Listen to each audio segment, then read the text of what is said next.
hostage, not just Israeli citizens, but Americans as well. And so we believe it's in the interest of everyone in the United States to try and reach a ceasefire that gets our hostages home, as well as ends the suffering of Palestinians, and of course that includes Palestinian Americans who are in Gaza, and helps us build better, broader security and stability for the region. And can I just ask one clarifying question on that? The Hatch Act prevents citizens who don't have authority from the United States from directly or indirectly having correspondence with foreign governments to try and influence the measures or the conduct of those foreign governments. Is that the Hatch Act or the Logan Act? Sorry, it's the Logan Act. Yeah. My old DOJ hat on here. Yes. I still remember. I remember little bits and pieces of it crawling around back here somewhere. How would you guys know if the Logan Act was violated here, given you're not going to have any U.S. official in these meetings? Maybe you have a plan for getting a readout. Can you just explain to us how you know? I think when it comes to any question about enforcement of U.S. law, I would defer entirely to the Justice Department. I don't think it's appropriate for me to comment in any way. Okay. Yeah, I'll come to you next, but go ahead, Saeed. Yeah, very quickly. I mean, we have witnessed before, I'm old enough to remember the Reagan campaign, and they actually did influence the hostage negotiations and so on, and they delayed it. I mean, there are examples in history where actually this happened, where, certain contenders do not believe that we have one president at a time. I think it's a situation that is probably, kind of critical and for you guys to deal with. Look, I'm not going to speak to a meeting between the former president and the prime minister, but as I said, we would hope that no American citizen of any party would do anything to jeopardize the work to bring home American hostages who have now been held in captivity for over 9 months. Go ahead. Thank you. On the topic of presidents, with President Biden being done in 6 months, does the administration, thereby extension, the State Department, Antony Blinken, are they at risk of losing any leverage of ending the war in Gaza or in freeing the hostages? So the president is the president and brings in his conversations the full weight and authority and credibility and influence of the United States, and that has not changed, and that is not going to change as long as he's president, and the same goes for the Secretary of State. And so when we have conversations with foreign governments, we always make clear our position and the things that we are willing to do to stand by our position, and that will be the case. If I may, if you'll indulge me, please, on Nicaragua, I know it's totally separate, but can I? Yeah. Okay, thank you. Religious freedom in Nicaragua, a couple questions. USCIRF, I'm sure you're familiar with it, the U.S. Commission on International Religious Freedom. They say religious freedom conditions in Nicaragua are getting worse, deteriorating. In fact, USCIRF is holding a virtual hearing tomorrow to discuss the situation in Nicaragua, religious freedom. First question, will the State Department be in attendance at that virtual meeting? I don't know the answer to that. I'm happy to check and get back to you. 2, USCIRF said recently, quote, Nicaragua's government continues to repress the Catholic Church for its human rights advocacy by arbitrarily arresting, imprisoning, and exiling clergy and lay people and shuttering and seizing the property of Catholic charitable and educational organizations. In fact, just recently Ortega shut down Radio Maria, Nicaragua. That all said, what more can the U.S. do right now, this moment, to help those in Nicaragua being persecuted for their faith? So you have seen us on a number of occasions speak out about the persecution of religious figures in Nicaragua and call for the release of religious figures, and we will continue to do that. Have you seen it? Is Ortega listening? I will say that it's not just something that we speak out on, but that we work with our partners in the region to accomplish. It is a high priority for us, the exercise of freedom of religion, both in Nicaragua and all around the world. Thank you. Yeah. Thank you, Matt. Today, Secretary Blinken met with the Yazidi Society leaders here at the State Department. And the Yazidi communities, since 10 years ago when they faced the genocide, they've never been so vulnerable as they are now. Unable to go back to their homes, and also they are living in a dire situation in IDP camps in the Kurdistan region.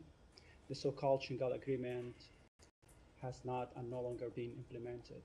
What's the U.S. firm position on the Yazidi situation in the region and also the Shingal agreement? Do you still have the faith in that agreement? So we do believe that the Sinjar agreement was an important start for supporting those targeted in the 2014 genocide committed by ISIS. But as you note, the agreement has not yet been fully implemented, which must be done in partnership with local communities, including the Yazidis.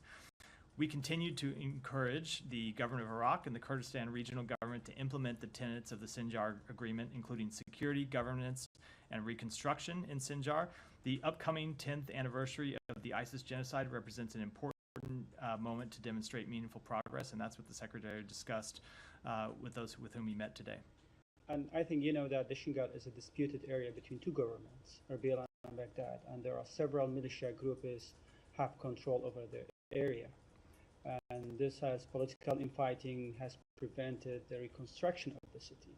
So what roles the U.S. can play in bringing the situation to an end and also give a relief to the Yazidi communities? So for protection for vulnerable ethnic and religious communities in Iraq has always been a priority for the State Department. Since 2018, the United States has provided over $500 million in assistance to religious and ethnic minority communities that were targeted for genocide. We provide a significant amount of U.S. humanitarian assistance on the basis of need, regardless of ethnic or religious affiliation in addition. And we continue to advocate for the security of Sinjar to be in the hands of federal police and Iraqi security forces, including the local police force established under the Sinjar agreement. Thank you, sir. Israeli Prime Minister Netanyahu is here, and there's a big protest planned for tomorrow outside the Capitol Hill. At the same time, Outside which building?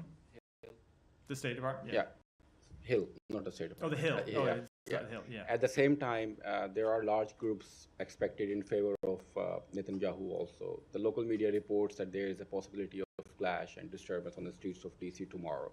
What are your thoughts on that? What is your message to the protesters coming here from different states? So look, we, as you hear us say, when we talk about protests around the world, and typically we from the State Department don't talk about domestic matters. There are other agencies inside the U.S. government that do so. But of course, we think all protests should be held peacefully. We support the right of Americans to protest. It's one of the things that makes America great and strengthens our democracy. And so it's people speaking their minds either to the United States government, to United States government officials or to foreign government officials who are in town. We support people's right to do that. But of course, those protests in any event should remain peaceful. The Pakistani government was reporting millions of Afghan refugees, but on the intervention of UN and United States, Pakistani government extended their stay for one more year. What are your thoughts on this decision, and what is your comment on the situation of Afghan refugees in Pakistan? Let me take that back and get you an answer. So one last question, Yeah. if I may. So Pakistani, on the directions of Pakistani government, the police raided the offices of a political party and arrested the spokesperson. They're also trying to ban this political party. You spoke about it last week, but what is your reaction on the raids on the offices of the political party and arrest of their spokesperson? So we have seen the reports of the arrests of PTI leaders. We are always concerned when we see arrests of opposition leaders. I'm always personally concerned when I see the arrest of a spokesperson. We support the peaceful upholding of constitutional and democratic principles, including the rule of law, equal justice under the law, and respect for human rights like freedom of expression and freedom of peaceful assembly. And we urge that these principles be respected in accordance with Pakistan's constitution and laws. Go ahead. Yeah. Thank you, Mr. Met. Thank you, everyone, and good afternoon. It's an everyone who are sitting here. My name is Nirunira. I'm from Bangladesh, and I'm proud Bangladeshi American, living in this country last 24 years. I live in New York. I come here to talk. One thing, the running president in my country, what he is doing, the way we speak every time, thousands of students are killing, and especially women students, they got raped, killed under that prime minister we call illegal, which is true, he is illegal, unelected Prime Minister Hasina Sheikh. what he is doing in my country right now. It's my concern. I know that concern of USA, and always we believe is superpower, and I live in this country, and what I say, what I can help from you for my country, Bangladesh. I want to see my country, Bangladesh, live, and everything is smooth. Thank you. So we continue to closely follow developments in Bangladesh and call for calm and de-escalation. And as I said yesterday, we condemn any acts of violence, whether they be acts of violence committed against peaceful protesters or they be acts of violence committed by people who are protesting the actions of the government. We support peaceful assembly, we support peaceful protests,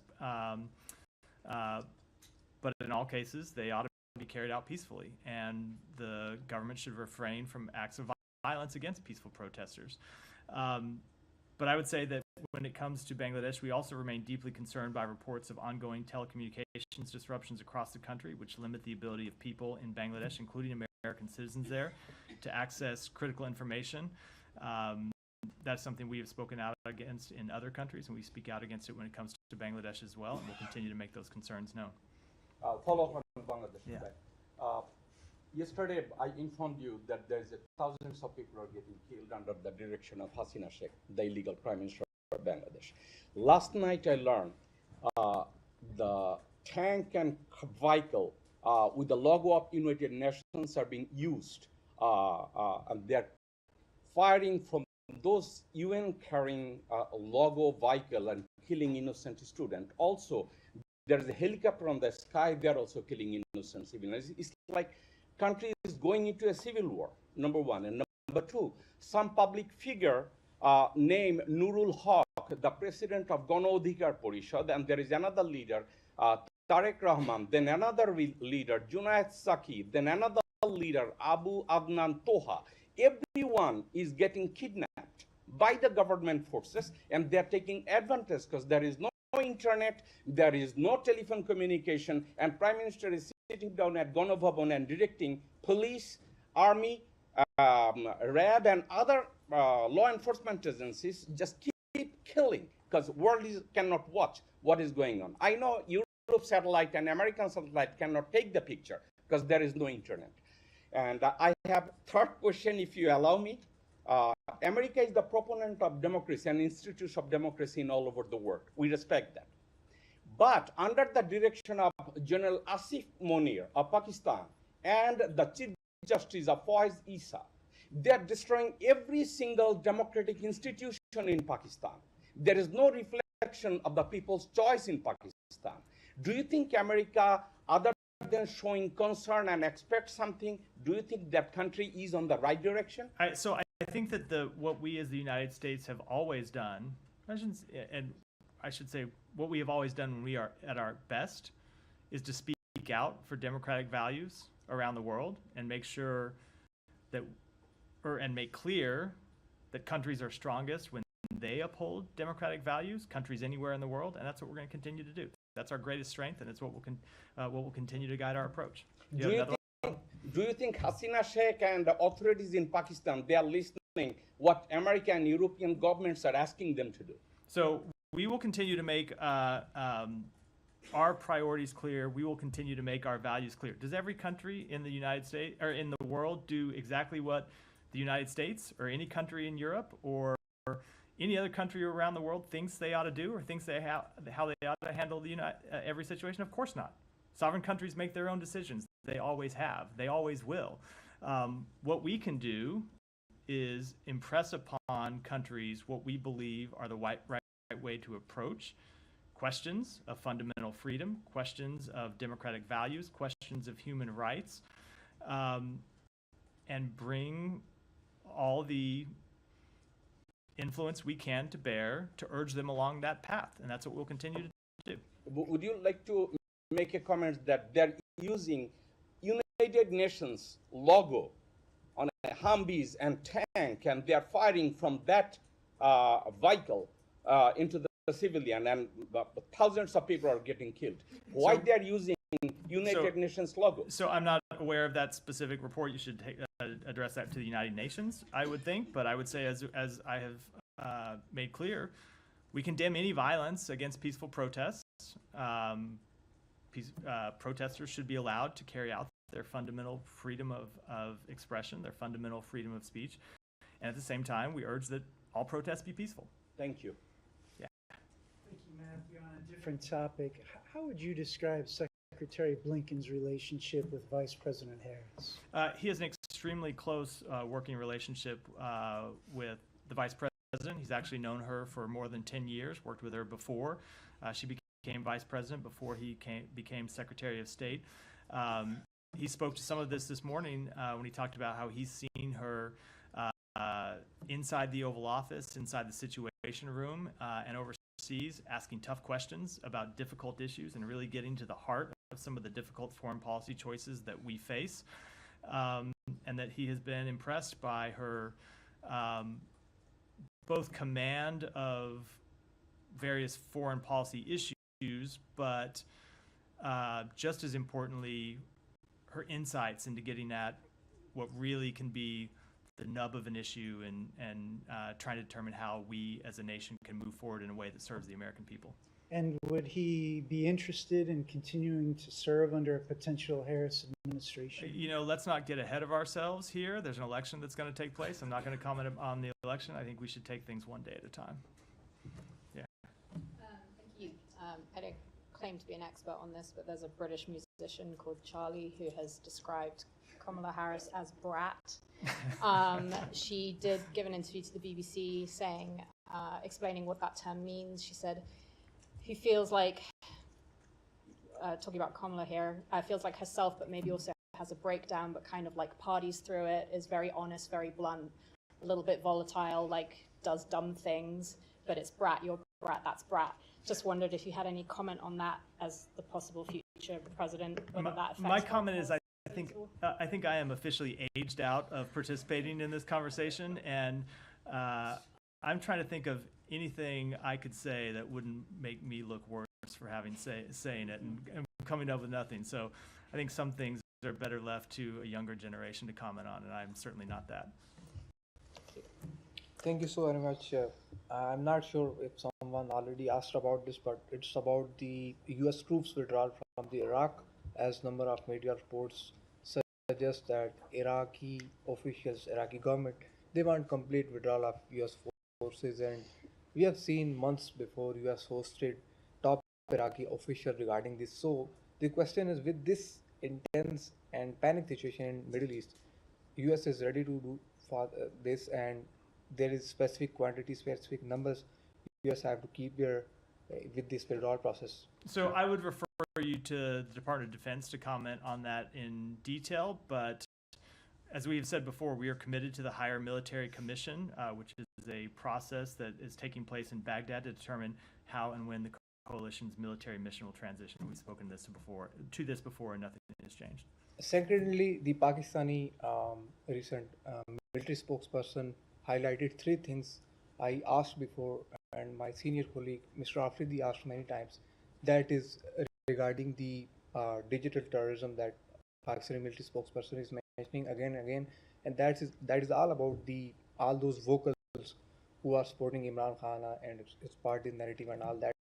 Secondly, he highlighted the number of operations Pakistani military is doing per day in 24 hours. That is between hundreds, 60 to 80 operations he mentioned. So there are two questions. So I already asked before that the firewall Pakistani government introduced to curtail media freedom, social media freedom. And secondly, the Pakistani officials, the security officials, they are again hinting more US military assistance or something like that. So you have anything So with respect to the first question, as I've spoken to with respect to other countries, we support media freedom in Pakistan, just as we support it around the world. And with the second, I don't have any announcements to make today. With that, I think we'll wrap for today. Thanks, everyone.